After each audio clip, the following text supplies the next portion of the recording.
Je m'appelle Nelly, et jusqu'à récemment, je croyais avoir une bonne maîtrise de ma vie. Je suis le chef d'un département chez Wilson & Clark Trading, où j'ai gravi les échelons au cours de la dernière décennie. Les journées sont interminables, mais la rémunération est généreuse, et j'ai besoin de cette stabilité depuis mon divorce il y a 3 ans. Marc, mon ex-mari, et moi nous sommes séparés en bons termes. Nous avons pris conscience que nous avions pris des chemins différents, mais nous avons choisi de rester amis pour le bien de notre fils Jake. Marc, en tant que graphiste freelance avec un emploi du temps flexible, assure la plupart du temps le trajet de l'école pour Jake. Ensuite, après le travail, je passe chez lui pour ramener Jake à la maison. Cela fonctionne pour nous, et Jake semble bien s'adapter malgré ses allers-retours entre deux foyers. Maman, est-ce qu'on pourrait aller chez mamie et papy ce week-end? Alors que nous rentrions chez nous un vendredi soir, Jake demanda, tu sais ce qui me manque? Jouer avec Émilie et Zach. Je laissai échapper un soupir, consultant le calendrier sur mon téléphone à un feu rouge. Presque un mois s'était écoulé depuis notre dernière réunion familiale autour du dîner. Bien sûr, mon chou, demain matin j'appellerai mamie. En réalité, je repoussais ces dîners familiaux depuis un moment. Ma petite sœur Vanessa a toujours été l'enfant chéri, mais depuis qu'elle a épousé Robert et eu ses 2 enfants, elle est devenue insupportable avec sa vie de famille parfaite. À chaque fois que nous nous retrouvions, elle trouvait toujours un moyen de rappeler à tout le monde que j'étais divorcée, comme si c'était une sorte d'échec de ma part. Attends de voir ce que Robert m'a offert pour notre anniversaire, dirait-elle en exhibant fièrement son nouveau bracelet. Elle ajouterait ensuite avec une fausse compassion, ça doit être tellement difficile de tout gérer seule, Nelly. Je n'ai pas laissé cela m'atteindre, je savais que Vanessa avait toujours envié mon succès professionnel. Elle avait abandonné ses études universitaires pour épouser Robert, un vendeur d'assurance de niveau intermédiaire. Leurs difficultés financières étaient palpables, surtout avec 2 enfants, tandis que j'avais réussi à construire une vie confortable pour Jake et moi-même. Ce qui m'a vraiment frappé, c'est l'hypocrisie de Vanessa. Malgré son air supérieur, elle n'a jamais hésité à m'appeler quand elle avait besoin d'argent. Nelly, Émilie a besoin d'appareils dentaires, mais notre assurance ne prend pas en charge les frais. Pouvez-vous nous donner un coup de main? Seulement le temps que Robert touche sa commission le mois prochain. Nelly, notre voiture nous a lâchés, il va falloir remplacer la transmission. Serait-il possible de nous prêter la somme de 3 000 €? Nous te rembourserons dès l'arrivée de l'été. Elle n'a jamais remboursé un sou, et je n'ai jamais demandé, c'était plus simple comme ça. Il y a 3 ans, mes parents n'étaient pas en meilleure posture. Mon père a perdu son emploi lors d'une réduction d'effectifs dans son entreprise, tandis que ma mère avait déjà pris sa retraite d'enseignante à cause de son arthrite. Ils m'ont appelé en larmes, craignant de perdre leur maison. Le père, à son âge, n'a jamais réussi à décrocher un autre emploi, et ce qui était censé être un coup de pouce ponctuel s'est transformé en engagement mensuel. Depuis 3 ans, chaque mois, j'ai envoyé 1 500 $ pour régler leurs factures d'électricité et autres dépenses. Ce n'était pas vraiment un problème, ils étaient mes parents après tout, mais cela a sérieusement mis à mal mon budget. Le samedi matin arriva, et j'ai passé un coup de fil à maman pour lui annoncer notre visite pour le dîner du lendemain. Oh, quelle merveille! Maman semblait réellement ravie. Vanessa et sa tribu seront également de la partie. Je prépare un délicieux rôti de bœuf. Tout le week-end, Jake était comme un enfant le matin de Noël. Impatient de montrer à Zach mon nouveau monde Minecraft, il déclara alors que nous roulions vers la modeste maison de banlieue de mes parents un dimanche après-midi. Lorsque nous sommes arrivés, la voiture de Vanessa trônait déjà dans l'allée. Alors que Jake filait en avant, je me saisis de la tarte aux pommes que j'avais rapportée de la boulangerie. Jamais je n'avais le temps de cuisiner comme le faisaient ma mère et ma sœur. À peine arrivé à l'intérieur, Jake s'éclipsa immédiatement à l'étage avec ses cousins, leur rire résonnant dans l'escalier. Je retrouvai maman affairée en cuisine et lui offris une étreinte rapide. Pendant que je disposais les couverts en argent, j'ai surpris Vanessa et Robert en train de discuter avec mon père dans le salon. Des voix pleines d'entrain et d'excitation résonnaient. « C'est sûr comme le bonjour, papa », affirmait Robert, « nous avons bien fait nos devoirs. Ce concept de food truck va faire un carton dans notre région. Personne d'autre n'ose explorer la fusion authentique de la cuisine philippine. Nous serons nos propres patrons, ajouta Vanessa, enfin l'indépendance financière. Pour réprimer un éclat de rire, je me suis mordu la lèvre. Ni l'un ni l'autre n'avait jamais dirigé d'entreprise, et Robert était si peu doué en cuisine qu'à Noël dernier, il avait brûlé le macaroni au fromage. Cependant, je gardai mes pensées pour moi et terminai de dresser la table. Lorsque maman a lancé l'appel pour le dîner, nous nous sommes tous rassemblés autour de la table. Jake était installé entre ses cousins, les 3 enfants riant aux éclats devant quelque chose sur la tablette de Zach. « Les enfants, rangez ça pendant le dîner », dit Vanessa, puis se tourna vers les adultes avec un large sourire. « Nous avons une grande nouvelle à vous annoncer. » C'est maintenant le moment, me suis-je dit. Robert et moi lançons notre propre entreprise. Un camion de restauration rapide proposant une cuisine fusion philippine. Les recettes incroyables léguées par la grand-mère de Robert ont croisé la route du camion parfait que nous avons déniché à vendre. Mes parents ont exprimé leur enthousiasme et leur soutien de manière appropriée. Le père tapota l'épaule de Robert. « Quelle merveille, mon chéri, dit maman. Tu as toujours eu une telle imagination débordante. » Un sourire radieux illumina le visage de Vanessa avant qu'elle ne se raclât la gorge. Il nous suffit juste d'un petit coup de pouce financier au démarrage, environ 150 000 $. Un silence pesant envahit la pièce, ma fourchette suspendue à mi-chemin vers ma bouche. Un regard complice se partagea entre maman et papa. « Ma chérie, a dit doucement papa, nous aimerions tellement pouvoir t'aider, mais malheureusement, nous n'avons pas les moyens pour le moment. » Je me suis raclé la gorge et j'ai pris une gorgée d'eau, m'offrant ainsi une pause pour réfléchir. Tous les regards étaient braqués sur moi, comme si j'allais annoncer que j'allais financer le projet farfelu de food truck de Vanessa. « Je suis désolée, ai-je déclaré d'un ton ferme, mais je ne dispose pas non plus de cette somme d'argent. » Le sourire de Vanessa vacilla. « Qu'entends-tu par là ? Je suis au courant que tu as reçu de l'argent suite au divorce. Toi et Marc économisiez pour acheter une maison. J'ai mentionné que cet argent était désormais dans le fonds universitaire de GEC, mais pour être honnête, ce n'était pas tout à fait exact. Une partie l'était, mais j'avais également placé une part pour ma propre retraite. En fin de compte, personne d'autre ne veillait sur mon avenir. Vanessa insista. « Eh bien, tu gagnes bien ta vie avec ton travail, tu pourrais toujours contracter un prêt. La banque vous accorderait son approbation en fonction de votre score de crédit et de vos revenus. » J'étais bouche bée en t'écoutant. « Tu veux que je m'endette pour ton idée de business ? » « Ce n'est pas juste une idée, » s'est exclamé Robert. « Nous avons tout planifié dans les moindres détails. Dès que nous commencerons à réaliser des bénéfices, nous te rembourserons. » Je me demandais bien à quel moment exact j'avais posé la question, m'efforçant de conserver un ton neutre. « Avez-vous pris le temps d'examiner en détail vos coûts opérationnels ? Quel est le seuil de rentabilité de votre entreprise ? Avez-vous déjà eu l'occasion de diriger une entreprise dans le domaine de la restauration ?» Le visage de Vanessa s'embrasa de rouge. « Inutile d'être condescendant simplement parce que tu occupes un poste chic en entreprise. Tout le monde ne rêve pas de passer sa vie entière à être esclave de son salaire. Je ne cherche pas à être condescendant, je précise simplement que je pose des questions de base que tout investisseur poserait. Regarde, il me semble essentiel que tu consultes un conseiller en affaires avant de te lancer.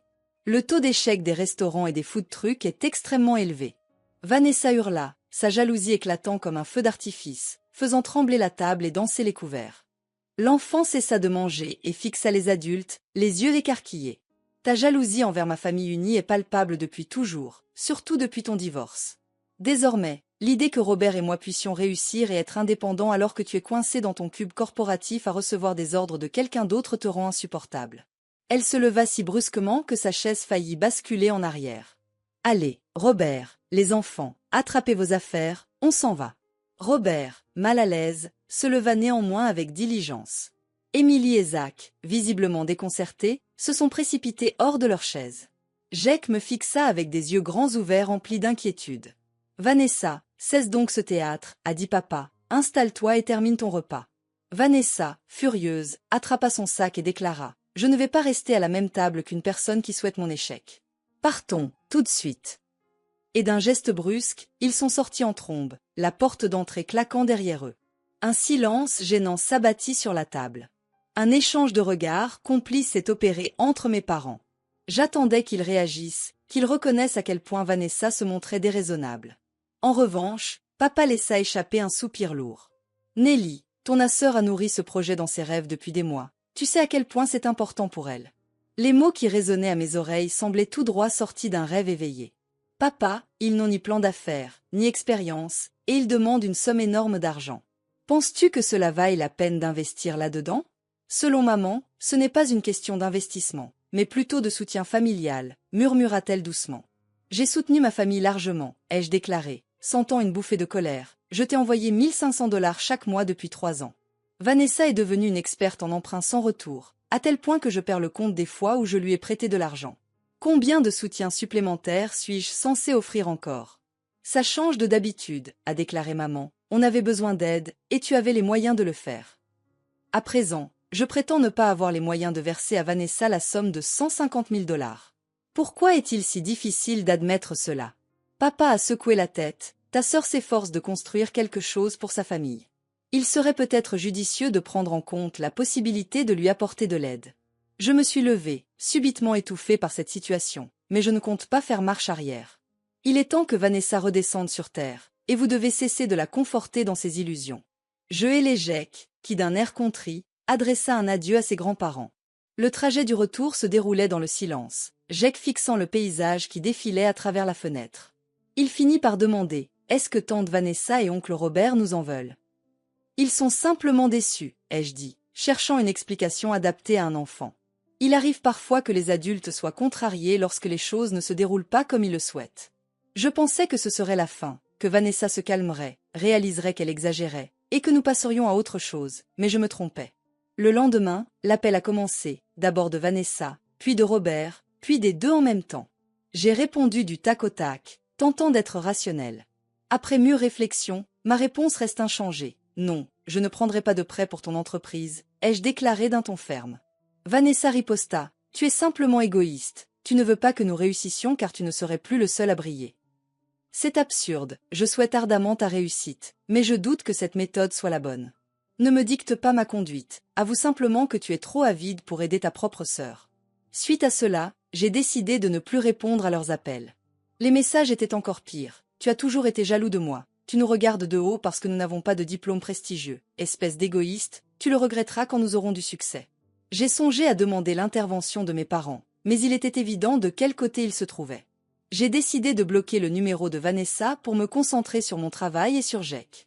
Après 2 mois, j'ai brillé par mon absence aux dîners familiaux mensuels, prétextant des impératifs professionnels. Les questions incessantes de Jake sur ses cousins me mettaient mal à l'aise, car je me sentais coupable de l'éloigner d'eux, mais affronter à nouveau Vanessa était au-dessus de mes forces. Les seuls échanges que j'avais avec mes parents se limitaient aux appels mensuels de maman, de plus en plus glaciaux.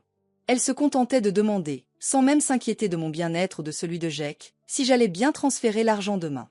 Bien sûr, maman, tu pourras compter sur sa présence habituelle. Eh bien, la facture des médicaments de ton père a encore augmenté. Et voilà, pas de tu me manques ni de comment se passe l'école pour Jake. Une confirmation tout en affaires de la transaction financière. Un soir, Jake leva les yeux de ses devoirs avec une expression grave. Maman, pourquoi ne rendons-nous plus visite à mamie et papy? Ont-ils commis une mauvaise action? Je me suis installée à côté de lui, cherchant comment aborder les conflits adultes avec un enfant de 9 ans. Non, mon chou. Nous faisons simplement une petite pause des dîners en famille. Parfois, les adultes ressentent le besoin de s'éloigner l'un de l'autre. La réponse semblait satisfaire Jake, mais elle a éveillé en moi une réflexion profonde. Approchait Thanksgiving, cette fête où nous nous retrouvions toujours chez mes parents. Cette année, ils ne nous avaient pas appelés pour nous inviter, mais peut-être était-il temps de briser la glace. Le mercredi précédent Thanksgiving, j'ai demandé à Jake avec impatience, « As-tu hâte de voir mamie et papy demain ?» Oh, on dirait qu'il a eu une illumination soudaine. « Penses-tu que mamie va préparer sa fameuse farce spéciale ?» J'ai hésité, je ne suis pas certaine que nous soyons invités cette année, chérie. Sa joie s'évanouit. Comment se fait-il que nous ne soyons pas conviés? Chaque année, c'est notre tradition d'aller là-bas pour Thanksgiving. Je ne pouvais supporter la déception dans ses yeux, tu vois? Effectivement, tu as raison, allons-y quand même, je suis certain qu'ils seront ravis de nous voir. En réalité, j'avais des doutes, mais je ne voulais pas priver Jake des traditions familiales à cause de désaccords entre adultes. Le lendemain matin, je me suis réveillée aux aurores pour concocter ma fameuse casserole de patates douces. Jake m'a prêté main forte pour le recouvrir de papier d'aluminium dès sa sortie du four. Nous nous sommes rendus chez mes parents à l'heure habituelle, arrivant aux alentours de midi. La cour était bondée de voitures, j'ai repéré le 4x4 de Vanessa ainsi que ceux de mes tantes et oncles. Pendant que Jake fonçait vers la porte, je jonglais avec précaution le plat de casserole. Il appuya sur la sonnette, frémissant d'impatience. Lorsque maman ouvrit la porte, son sourire se figea en voyant que j'étais là, debout derrière Jake. « Nelly !» s'exclama-t-elle, l'air à la fois surpris et peu enchanté. « Toi, on ne t'attendait pas. »« C'est Thanksgiving, ai-je simplement déclaré. Nous ne manquons jamais Thanksgiving. » Elle hésita, jetant un dernier regard furtif à l'intérieur de la maison.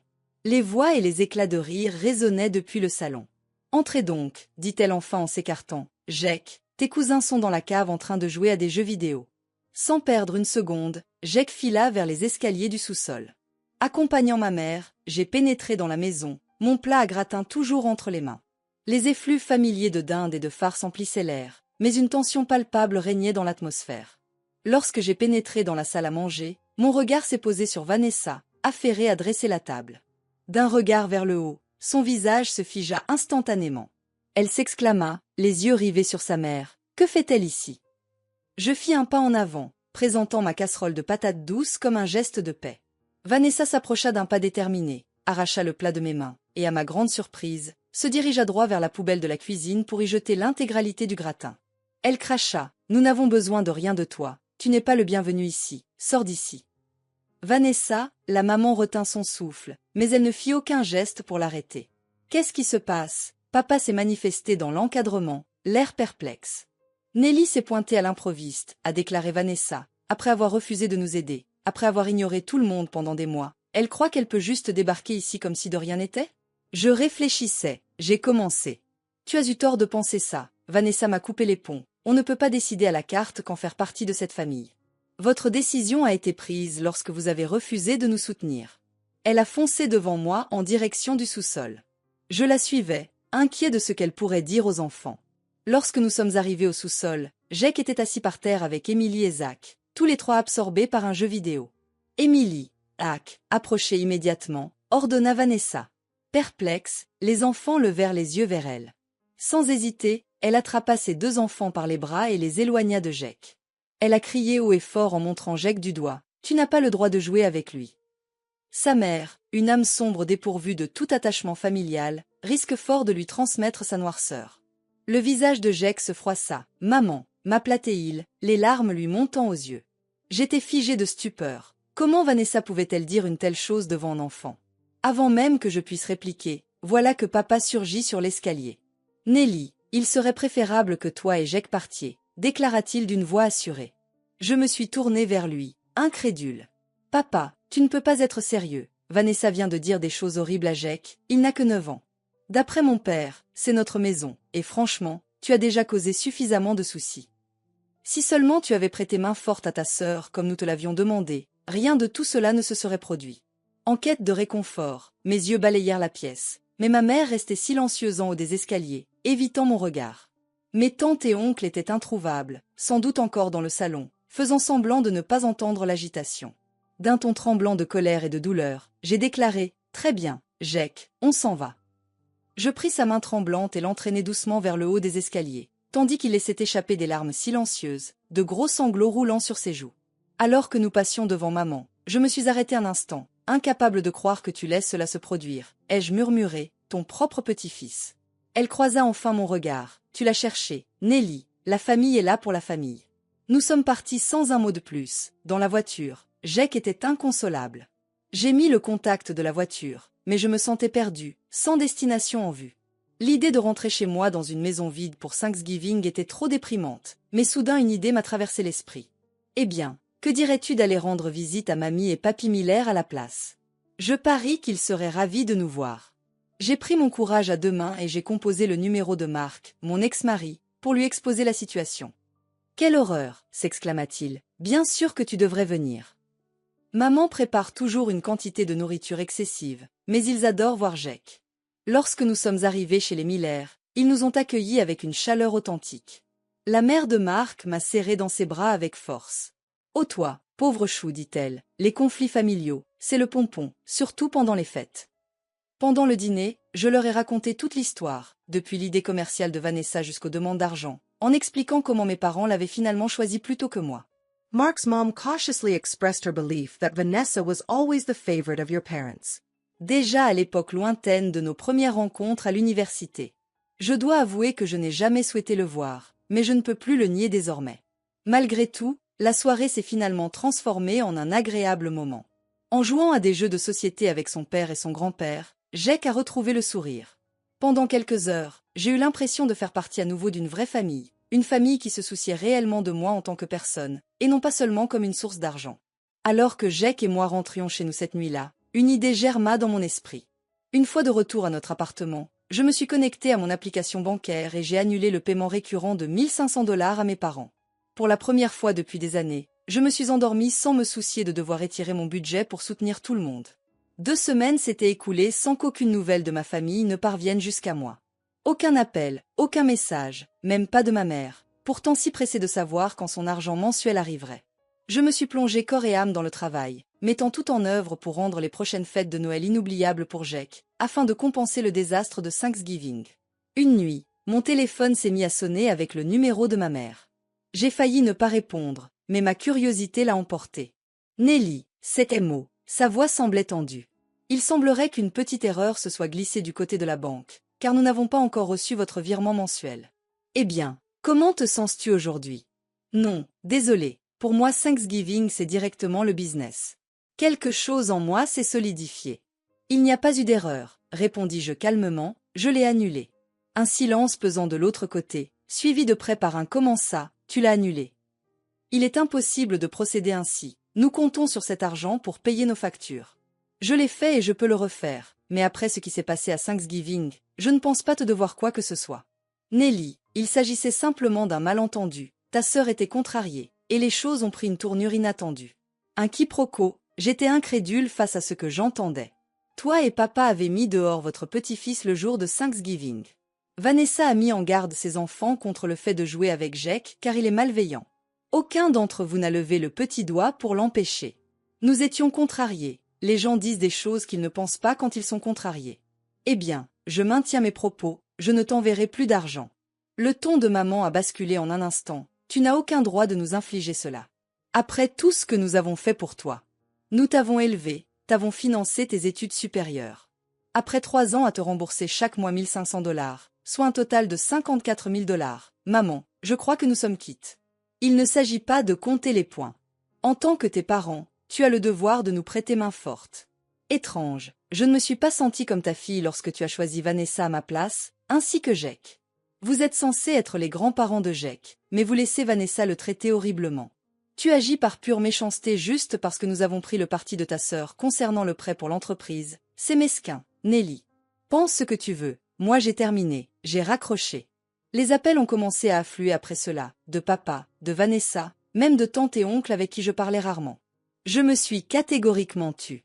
Lorsque les appels n'ont pas fonctionné, ils ont décidé de se présenter directement à mon lieu de travail. Lors de la réunion, mon assistante a fait une apparition surprise en glissant sa tête dans la pièce. Excusez-moi de vous déranger, mais vos géniteurs se trouvent à l'accueil et insistent pour vous voir. J'ai pris congé de la réunion. Dans le hall d'entrée, maman et papa avaient l'air négligés et désespérés. Je chuchotai doucement. Cela n'est pas approprié, je suis au travail. Tu refuses de répondre à nos appels, papa a dit. Quelle alternative avions-nous? J'ai exprimé tout ce que j'avais à dire. Il serait préférable que vous partiez avant que je ne sois contraint d'appeler la sécurité. Ma mère éclata en sanglots, un spectacle qui avait fonctionné sur moi d'innombrables fois auparavant. Comment peux-tu être si cruel? Il est possible que nous soyons sur le point de perdre notre maison. Cela fait 3 ans que je t'ai soutenu. Désormais, je dois penser à ma propre famille. Il va falloir trouver une autre solution. D'accord, papa a dit, le visage rouge de colère. Mais ne crois pas que tu pourras revenir en rampant vers nous quand tu auras besoin de quelque chose. J'ai failli éclater de rire. Moi qui suis toujours celui vers qui tu te traînes pour obtenir de l'aide? C'est toujours l'inverse qui s'est produit. J'ai fait signe aux gardes de sécurité pour qu'ils les raccompagnent dehors, s'il vous plaît. Alors qu'ils étaient emmenés, maman lança par-dessus son épaule. Ta sœur avait raison sur toute la ligne à ton sujet.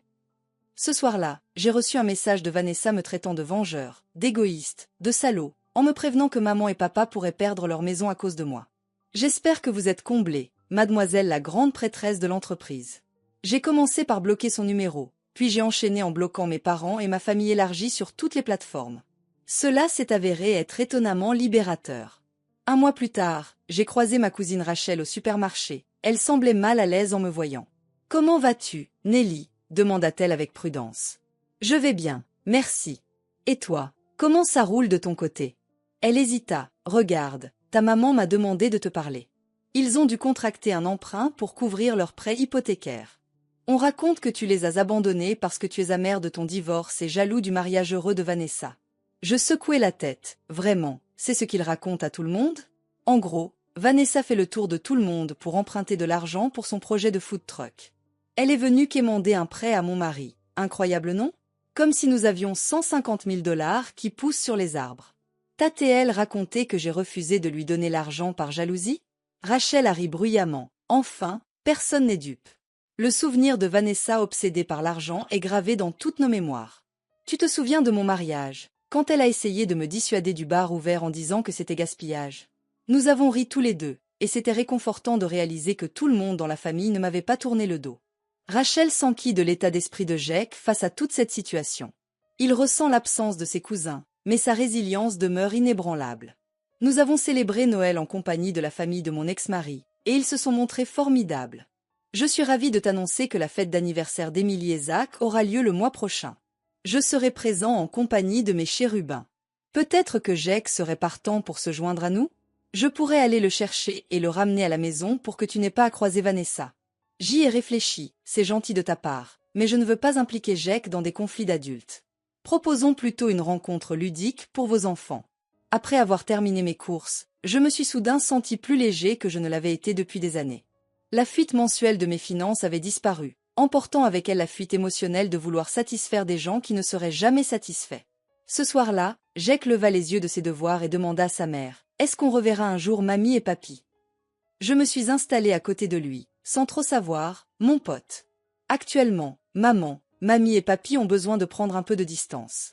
Parce qu'ils ont décidé d'être aussi aimables que des dindes le jour de Thanksgiving? En partie, mais aussi parce que parfois les adultes ne sont pas d'accord sur des sujets importants. Ils réfléchissaient à cela, comme lorsque Zach et moi étions en désaccord sur le meilleur Pokémon, et que nous n'avons pas échangé un mot pendant toute une journée. J'ai esquissé un sourire, enfin, quelque chose dans ce genre, mais avec une touche de sérieux en plus. Peu importe ce qui se passe avec mamie et papy, tu pourras toujours compter sur moi, sur papa, et sur mamie et papy Miller qui t'aiment énormément. Il sembla pleinement comblé par cette réponse et retourna sereinement à ses devoirs. Quant à moi, j'ai enfin décidé de placer en priorité moi-même et mon fils. Après avoir été le distributeur automatique de la famille pendant des années, il était temps d'investir dans